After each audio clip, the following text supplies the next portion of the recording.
Hello everyone, welcome to another episode of Gary's Math Help. This is a quick little video about what are sometimes called imaginary numbers and how they combine with real numbers to make complex numbers. Let's start with an old idea. You all know that the square root of 1 is 1, and that's simple enough. But there's always a student who says, what about negative 1? My answer is always, what about negative 1? The student says, negative 1 times negative 1 is 1, so isn't negative 1 also the square root of 1? The answer is that yes, negative 1 times negative 1 is 1, but square roots in math are defined to be positive. So if anyone ever asks you for the square root of 1, the answer is 1 and not negative 1, even though it's true that negative 1 times negative 1 is 1. But that's an extraneous detail here. Let's get a little trickier. What's the square root of negative 1? The answer to this question is not really obvious, and you might wonder why anyone would ask this question. It turns out that a lot of problems, like this one that we'll see soon, end up having answers that require us to find the square root of a negative number. And this was recognized by the mathematician Hero of Alexandria quite a while ago, meaning about 2,000 years ago. But only a few hundred years ago, this idea was finally given a name by none other than René Descartes, smartest man alive, who called the square root of negative 1 an imaginary number because he thought such a value was useless.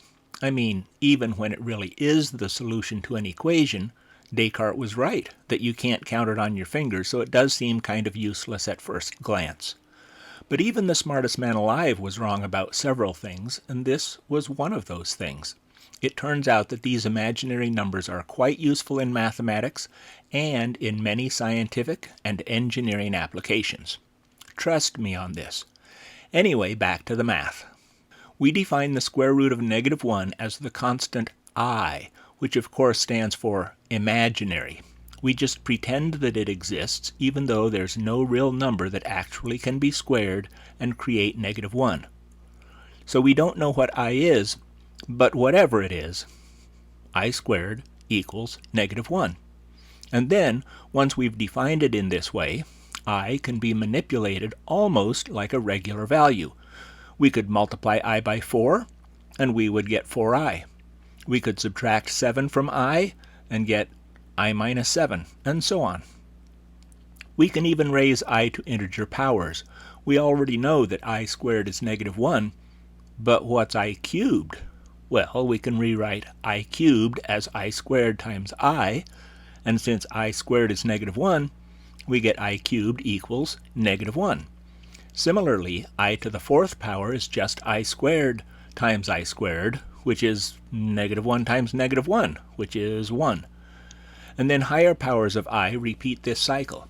I to the fifth is I to the fourth times I to the sixth is I to the fourth times I squared, I to the seventh is I to the fourth times I cubed, and I to the eighth is the same as I to the fourth times I to the fourth, which brings us back to 1 again. This pattern of values continues to cycle, so if we have I to some huge power, all we have to do is divide the exponent by 4.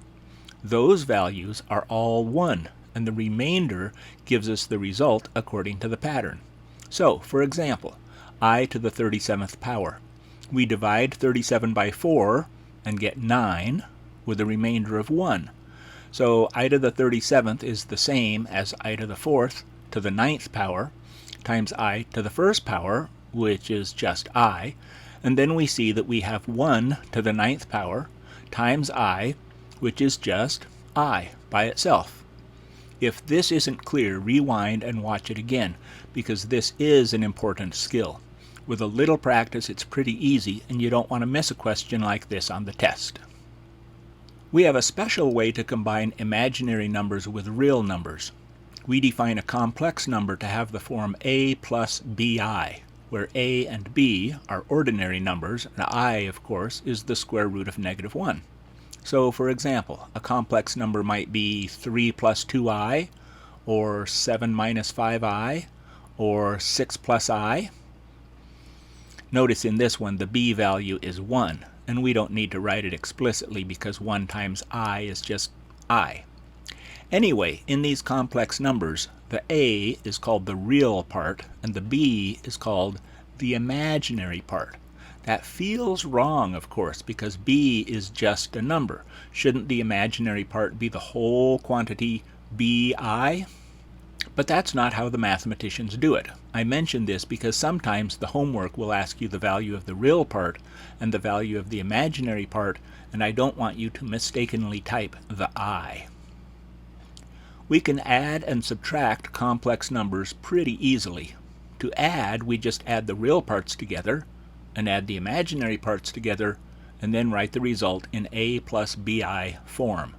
For example, 3 plus 2i added to 7 minus 5i would give us, let's see, 3 plus 7 is 10, and 2 plus a negative 5 is negative 3, so we have 10 minus 3i. Subtraction is just as simple. Just subtract the real parts and the imaginary parts separately, and then write the result as a complex number.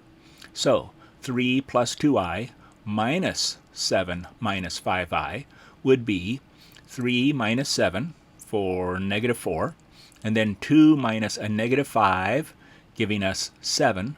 So the final result is negative 4 plus 7i. So those addition and subtraction operations are pretty simple. To multiply and divide complex numbers, it's a little more, well, complex. So there's another video that follows this one that explains it all in great detail. Holler if you have any questions.